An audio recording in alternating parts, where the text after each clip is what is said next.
And it has happened. In what has been a catastrophic 2025 for Indian football, the national team has reached new lows.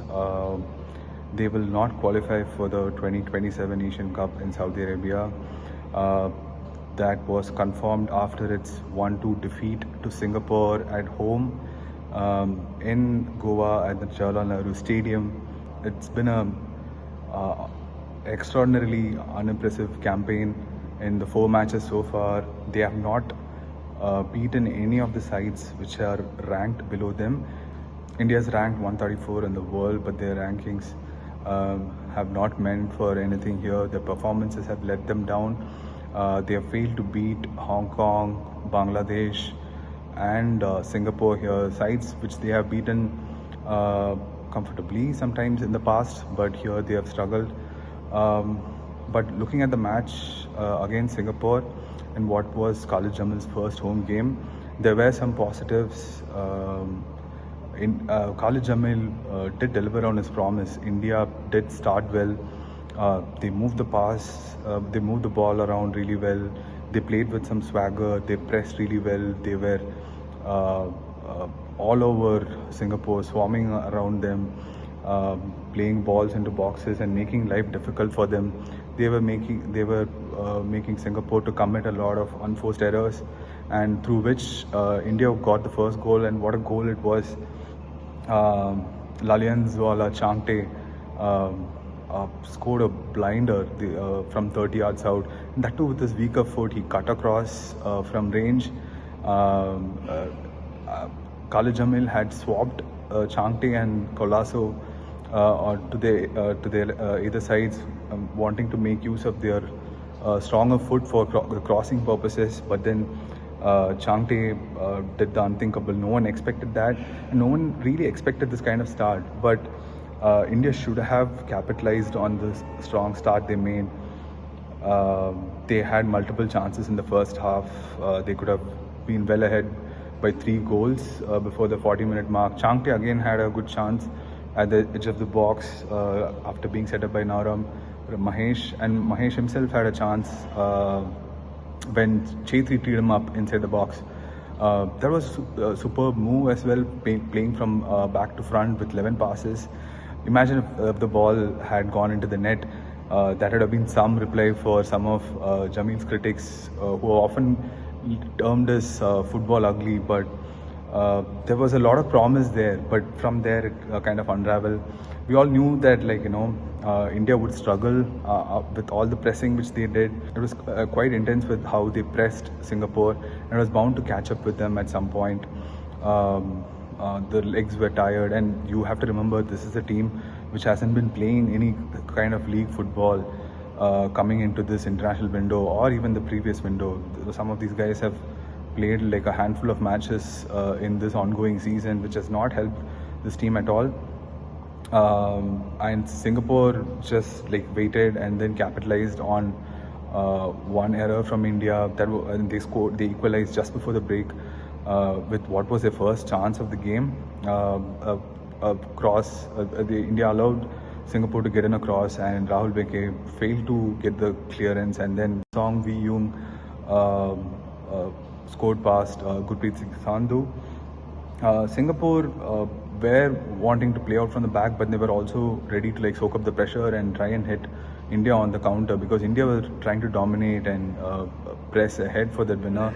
And in the second half, another error.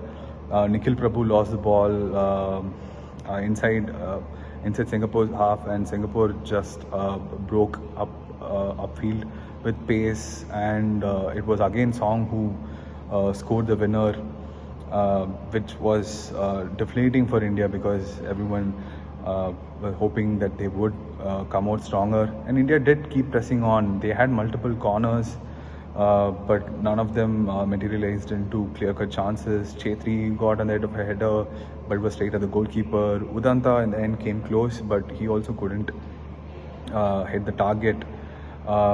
In the end, it was another disappointing night for Indian football. Where do we go from here, right? Because now the qualifying campaign is over. They are last in the table. which doesn't make for pleasant reading. We have 2 matches left this year, one more in the next window, and in March next year. Where does this team go from here? What happens to Sunil Chhetri, who just unretired himself at the age of 40? He didn't have the best of nights. He didn't have many chances, but like he was, I was probably a little harsh there, but he had an okay game. But where do we go on from here after Sunil Chhetri? Like, do we still rely on Sunil Chhetri? Jamil was asked in the press conference. He was a little non-committal about that, about Chhetri's future. Looking ahead, we can't blame Jamil entirely for this debacle. This was just his second match in this campaign, and this was probably it's just like 2 months into the job, his 6th international game, and you could see there was potential in this game. And he did say that going forward in home games, India will be an attacking outfit, and probably in away matches, India will play differently. You need to give this guy some time and let him shape this team, and bring out a new team. Where is the striker going to come from? Where is the other source of goals going to be coming from? And the defensive reinforcements also need to be looked into. Midfielders. There was something interesting which he mentioned in the press conference, where when it was put to him about what kind of team will he be looking to put out in the next 2 matches, he said in his usual style, he didn't give away too much, but dropped a few hints here and there.